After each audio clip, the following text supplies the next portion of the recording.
Welcome, writers, game masters, and creatives to the World Builders Tavern. Today we are talking about the sci-fi thriller novel Annihilation by Jeff VanderMeer. We are strictly focusing on the novel, not the movie based on the novel. So if you have not read this book, consider yourself spoiler warned. There are spoilers for it. Grab an ale and pull up a chair. I'm Emma, your friendly neighborhood barkeep, along with Allison. Hello. And Christiana. Hi. And we are so happy to have you here. Cheers! Cheers! So Annihilation is going to be fun. This was Christiana's pick. They said that this is one of their favorite books of all time, which is very fun. And Allison and I had never read it before, and we all seem to fall somewhere else on the spectrum of how much we enjoyed it, which will be very fun. For a little bit of background, so Annihilation is a novel by Jeff VanderMeer. It was published in 2014. It is the first in a series of 3 books called the Southern Reach Trilogy, and the book describes a team of 4 women, a biologist, an anthropologist, a psychologist, and a surveyor, who set out into an area known as Area X. This area is abandoned and cut off from the rest of civilization, and they are the 12th expedition to head into it. The previous 11 expeditions have all been fraught with disappearances, suicides, aggressive cancers, and mental trauma. So, just a light, breezy book, you know. Yeah. Easy peasy. It's a good time.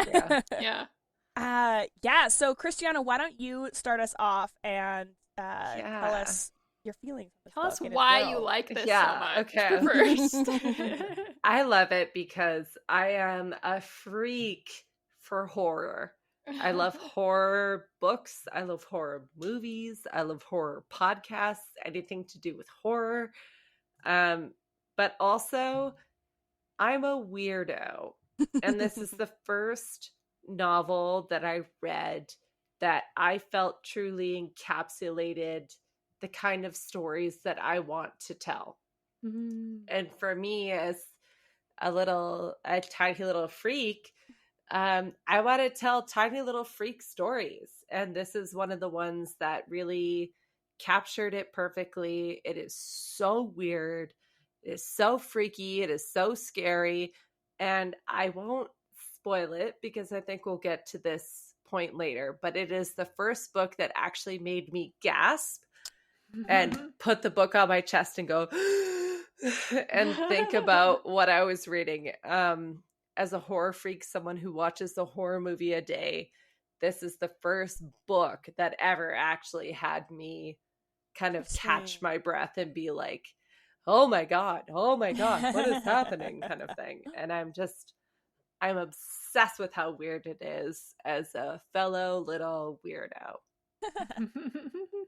Yeah, my feelings, it's like, I feel like I didn't necessarily enjoy the book. Like, I don't know that I had a fun time reading it. But it was still a good book, and like, I'm glad that I read it, and I really liked a lot of the world building. But yeah, it's definitely a weird book. It felt very literary.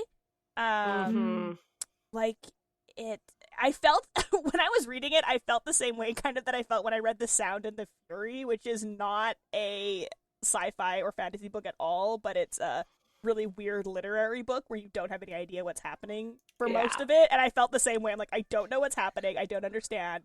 Which really puts you in the head of the character, because the main character also has no idea what's happening or what's going on. So I empathize with her very strongly.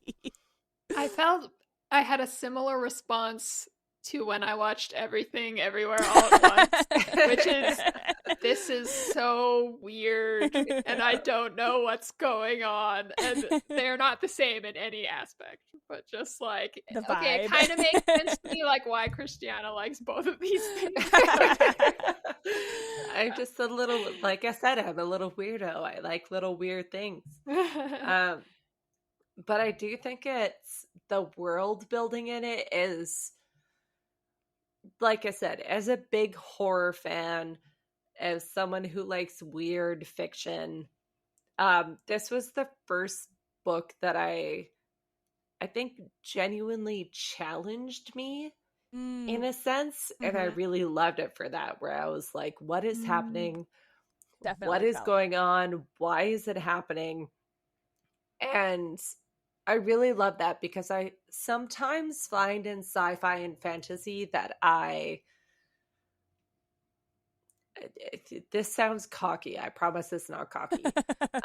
But just as someone who's like been like writing for a long time kind of thing, I feel like I could call things out before they happen pretty easily. And this is one of the first books where I was like, I have literally no idea what's happening and what's going to happen and all these things. And I was so like thrilled by being a participant on that ride and just kind of like going with it and feeling what's happening. And I can't express enough how much I adore this series.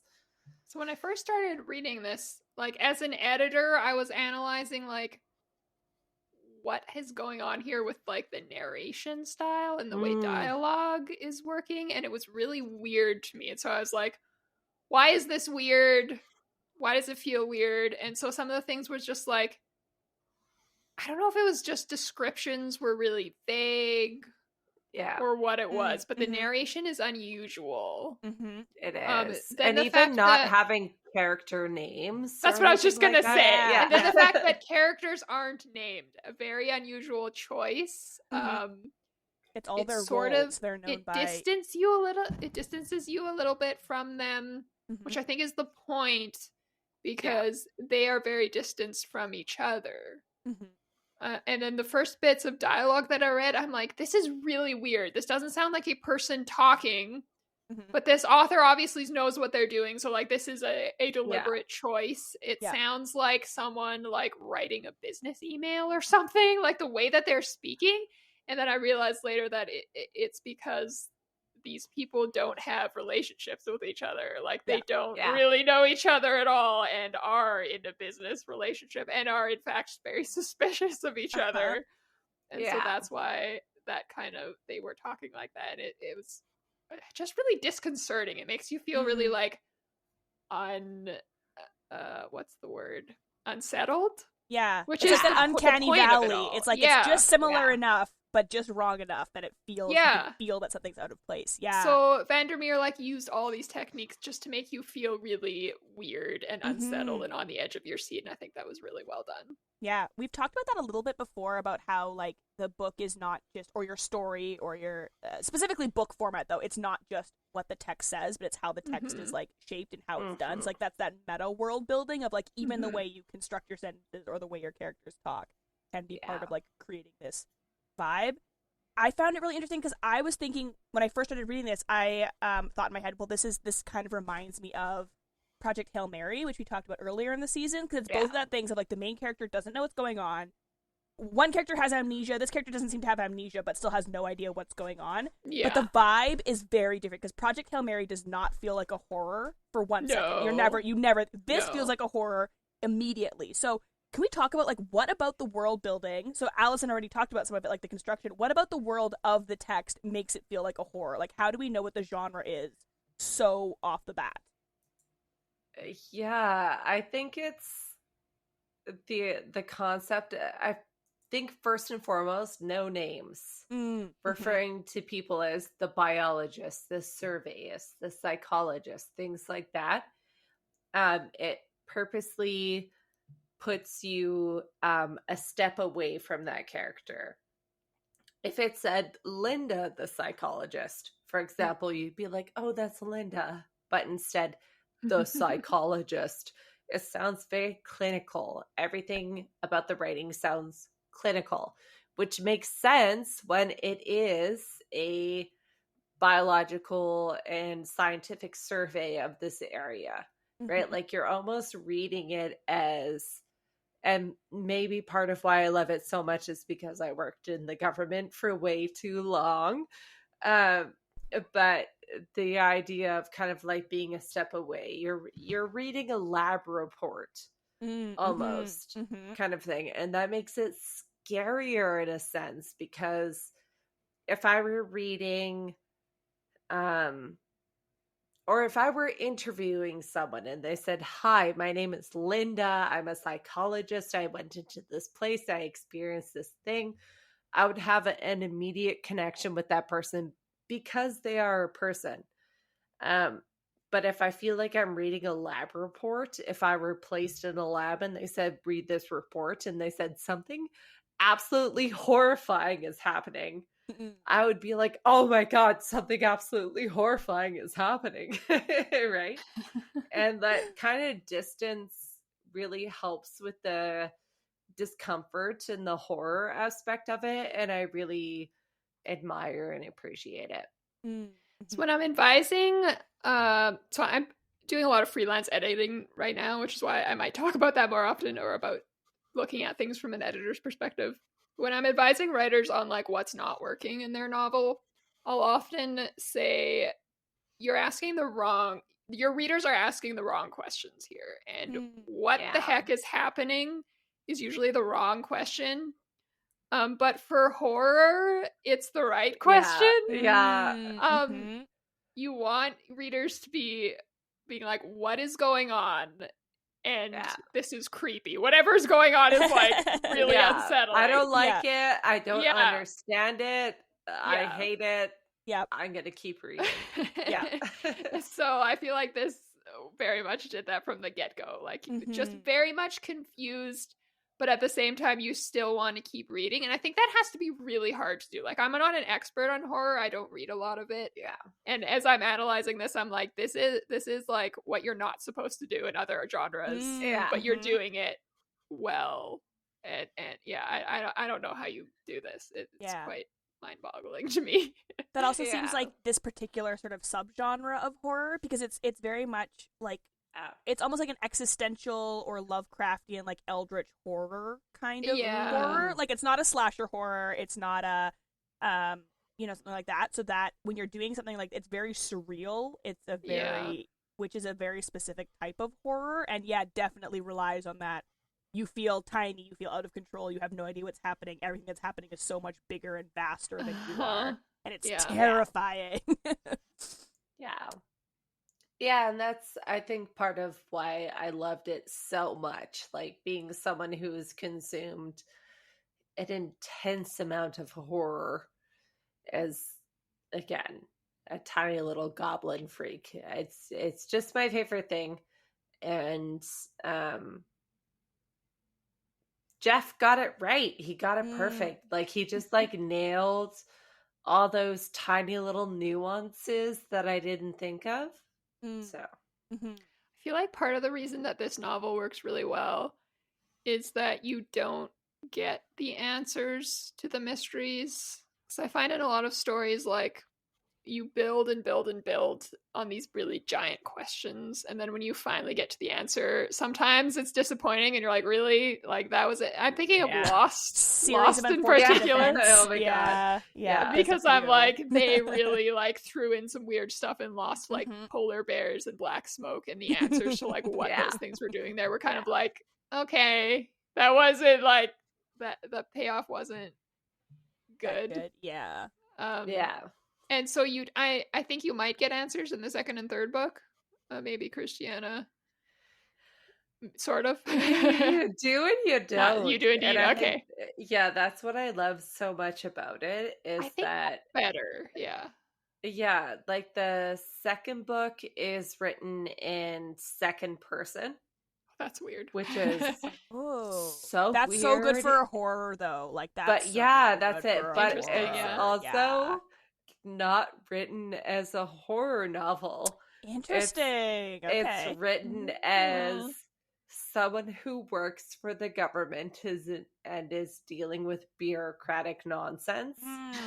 So it's like, you go into the meeting room, so and so greets you, they don't answer your question, you continue on, you move on, you go into the break room, you grab a coffee.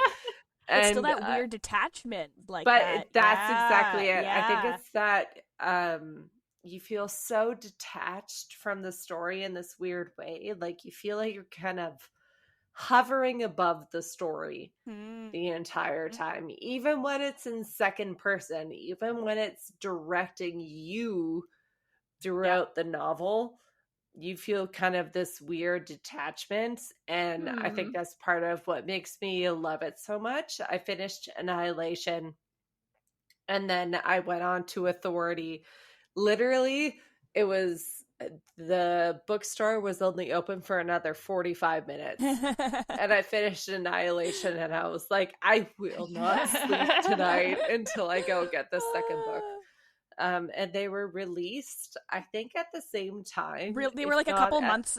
They were all in 2014. They were a few months apart. Yeah, I was gonna say, like, if not at the same time, it was like in very close succession kind of thing. And I just fell so much in love with it. It's so weird. I love weird stuff, and it was just, yeah, that kind of narration. You don't feel that.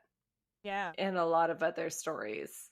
And it's interesting that, that kind of open-ended this, the not knowing all the answers to the question is part of that, like, eldritch horror genre, is like, don't get to know all the questions, which is interesting because, like, I don't like that. Like, that's just not my I was just gonna say that. I don't like it. Same as how, like, some people like going on roller coasters because you like the sensation of the adrenaline. I don't like that. I also don't like this. And there's nothing wrong with it. It's a wonderfully executed piece of that genre.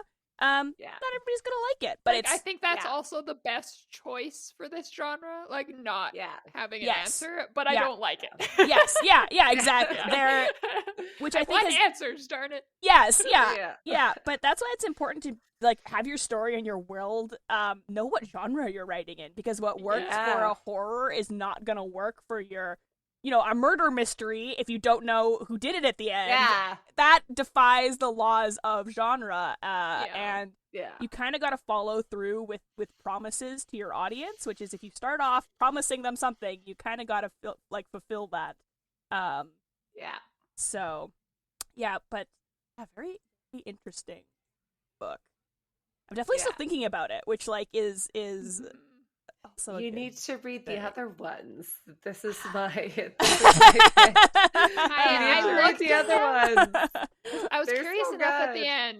I was curious enough at the end to look at them, and then I kind of read some summaries, and I was like, I don't think I want to. I was thinking of it because I was like, I was thinking about, I was like, should I read the other two? And then I was thinking to myself, probably not, because I'm betting, like, I want answers, and if I knew that I would get those answers in the rest of the series, I would read. But I'm like, they're not going to give me answers. I know it. I know that they're just going to put more questions, and so, Yeah. So, Jeff VanderMeer is a master at giving you just enough. Just enough. Not if you are the kind of person who wants, like, a fully completed, everything is wrapped up in a bow kind of story. He is absolutely not the author to go to, but I love it so much because I'm the kind of person who wants to ask questions. I want a semi-completed answer. I like these open-ended kind of conclusions sort of things. So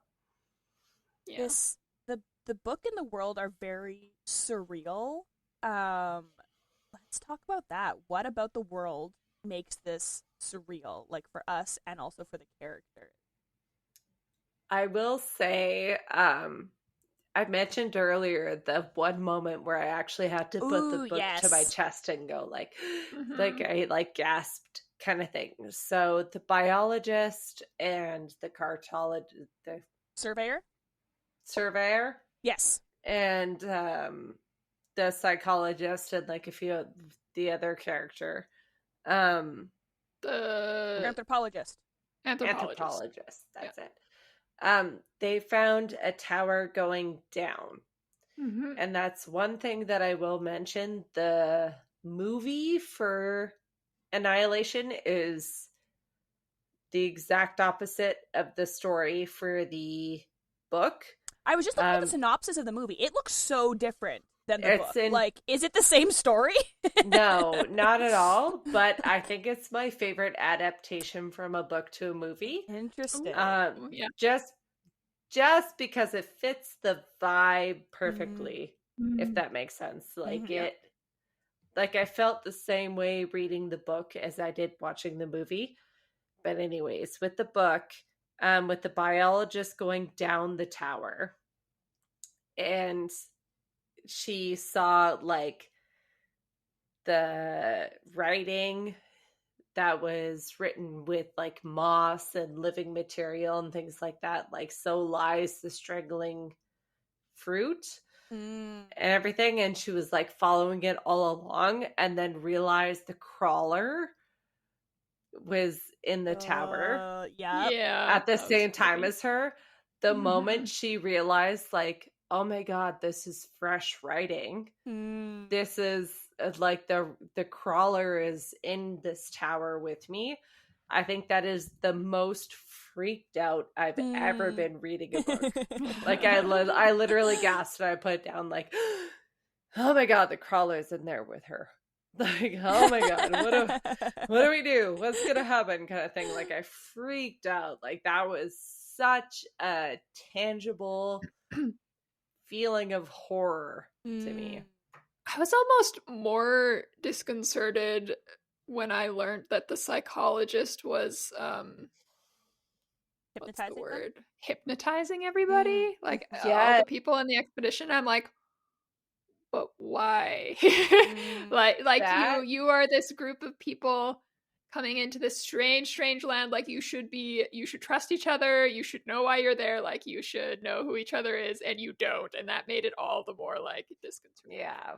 That, and when they were in the lighthouse together and she started screaming annihilation as if to like modify the like give motivation to the biologist to that was the word complete suicide for kind them of thing. Kill themselves. Terminate and her screaming that, and she didn't have that because she met the crawler and she had the spores and everything. That was also another, like, I felt like I got chills.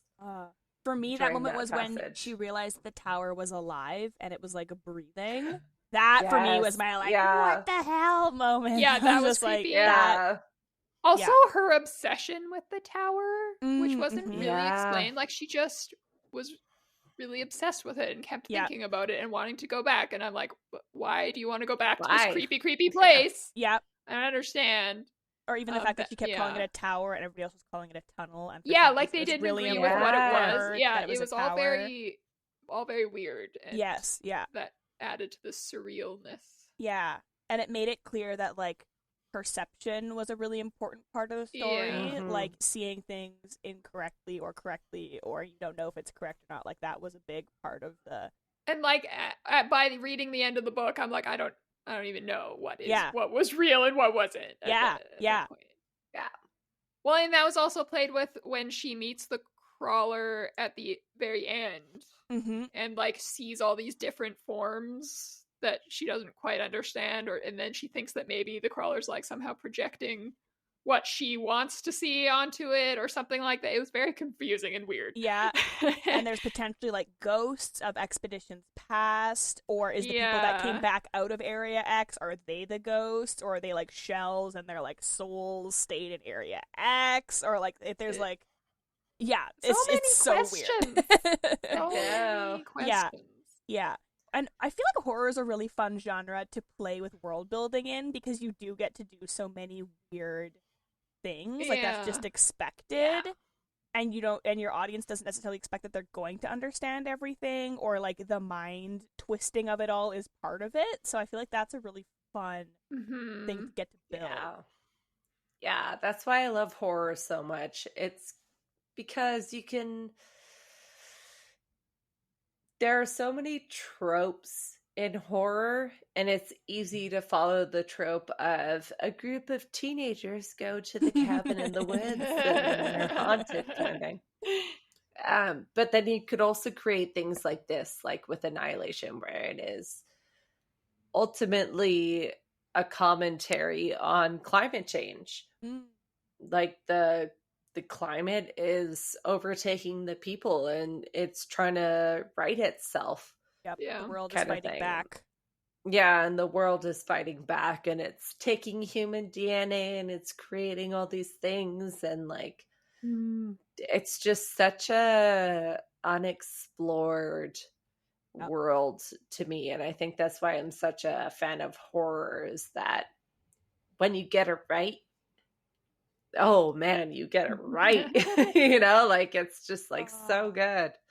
You just saying, like, pointing out the, like, climate change part of it, just made me think of, like, I don't know, for now I'm making this connection of, like, the horror that we do to the planet and other beings on it, that they don't fully comprehend what is happening or why it's happening, and then them fighting back and doing the same kind of horror to people where now we don't understand what is happening or why it's happening. What a cool flip! Yeah. And I didn't notice that. See, this is why I wanted to talk about it with Yeah. Christiana, because like, I I love yeah. talking about things that other people love that I don't, because I get a new appreciation through it because of the talk. Yeah. I still wouldn't say that I love this book, but I appreciate this book, and I that's love your so love fair. for it. Yeah. And that is what it's about. This is my little plug. If you can follow Jeff VanderMeer on Twitter, he is recreating a native environment in his backyard for the Florida evergreens. Like her pond, Ooh. like the biologist's pond. Yeah, exactly. I love that. So he is an environmentalist through and through, and as someone who worked for a park system for some amount of time, that's kind of like ultimately that would be my interpretation. That's what I think it's about. It's about, even though it is aliens in the end, spoiler alert for the entire trilogy, it is kind of an alien shard coming down to the lighthouse. I think ultimately the message of the story is the disconnect between governments and true environmental management is kind of the true antagonist here. We'll add that Jeff VanderMeer also seems to love world building as much as we do, because he has a book on it. He does. We called love Wonder him. Book. So if you follow him on Twitter, you should also add us. So that also, if you wanna ever read want this to book, read, yeah, I was gonna say, if you want to read another one of his books, it's a post-apocalyptic book. It's called Born, Borne. Yes, I saw people online plugging that. Phenomenal, so good. So if you liked this book, which Emma and I did not, then try that one. And that's a good segue. Different, yeah. That's a good segue into our proprietor's pick, which is another book you might like if you liked this one. It's called Lone Women by Victor LaValle. It was published in March of this year. And the synopsis reads, Adelaide Henry carries an enormous steamer trunk with her wherever she goes. It's locked at all times. Because when the trunk opens, people around Adelaide start to disappear. The year is 1915 and Adelaide is in trouble. Her secret sin killed her parents, forcing her to flee California in a hellfire rush and make her way to Montana as a homesteader. Dragging the trunk with her at every stop, she will become one of the lone women, taking advantage of the government's offer of free land for those who can tame it, except that Adelaide isn't alone, and the secret she's tried so desperately to lock away might be the only thing that will help her survive the harsh territory. I love that. So this book sounds really neat. It also sounds like a book I wouldn't like, so I figured I was like on the right track. But, like, not that I think it's badly written, it's not my type of genre. I know. So I'm like, I feel like I'm the black sheep of this podcast, where I'm like, make it weird, make it creepy. I want it. I don't know if that's true. We all have really different tastes, which I think is good for we're all podcast. The black sheep on a different point of the So this book sounded really neat, and it had some just sort of horror notes of similarity. Like, it gave me the kind of same chills that I got when I read the Jeff VanderMeer one. Is it an adult book? Is it a young adult book? Do we know what the? I just kind of I always assume adult if it doesn't say why, or if it doesn't sound particularly why. I would guess adult. Yeah. Oh man, I'm just looking up reviews for this book, and there's so many of them that start off with like, WTF just happened in this book? Oh yeah, it was I was crazy. gonna say. Just like that sounds I exactly wanna like watch this it. book. I want to read it. That's one of the reasons I picked this book, because I was looking at the reviews and they're like, what the heck did I just read? I'm like, yeah, this is probably the right comparison. Perfect. You should see Yeah. Christiana on the video right now for our listeners. They just made a very excited. They are very excited. Yeah. They might make us read it next season. Yeah. Yeah, there Stay you go. tuned to see if Christiana picked this book for us. Yeah. So if you read Lone Women, tell us about it. Tell us what you thought. Yes. Tell us if the Christiana will like it. Yes. Yeah. Guess on a scale of 1 to 10 how much Christiana will like it, and then Yeah. let you know if you were correct. 10 being the absolute weirdest, and 1 being pretty okay. With that, we are here for last call. We have some concluding questions and thoughts for you to take with you into your world building. Allie, what can we learn from Annihilation to help us be better world builders? You can learn to consider not just your world itself, but how you tell it in your novel. So Jeff VanderMeer made some very specific choices, such as not naming characters, such as some sort of vague, weird, sparse narration that you can really take inspiration from. And he made real interesting decisions just to separate the reader from the story, which oftentimes you don't want to do that, but apparently horror is the genre where you do all the things that you're not supposed Yeah. to. So yeah, take inspiration from that. How are you going to tell about your world, not just what? Yeah. Oh, that's a great tip. I love that. I would say one thing that we can see in Annihilation is a really good attention to genre when world building. So I would say consider that when you're building a world. Think about what genre you are creating it in, because the same world or the same building blocks of a world are going to be very different depending on what genre you're arranging them for. So remember that most of the time, unless you're building a world just for fun on its own, in which case you can do whatever the heck you want, but usually a world is not an independent thing on its own. It's set within a larger story. So what genre is that story in? I will add to that, a lot of times when writers hear advice like that, they will be like, well, X author didn't do that, so why can't I do that? And generally, the X author they list is a really famous author. And so Yeah. advice that we're giving is often assuming that you aren't a famous person. You get a lot more leeway if you're a famous author, Yeah. unfortunately. You're not Brandon Sanderson. Yeah, No authors- offense. Unless you are Brandon Sanderson listening to our podcast, in which case you don't have to listen to any of our Please advice. send us a message. authors that are well established and famous and they're on their 12th book can get away with doing all sorts of things that a debut author just can't. So just note that. Yeah. Christiana, what you, the expert and the lover of this book, what is your ultimate advice about world building from it? Thank you, first and foremost. Your crown is in the mail. It's being shipped to you. Jeff VanderMeer, if you're listening, I love you so much. Biggest fan. Yeah, I'm your world's biggest fan. But my biggest question, I guess, is how are you connecting it to your protagonist? I think what makes this series so interesting is the fact that the protagonist is disconnected from the larger narrative. I think that's super interesting. I think it really works for the series. Sometimes that's just what you need. Sometimes you really want to be in the character's head, and sometimes you kind of want to be hovering above it.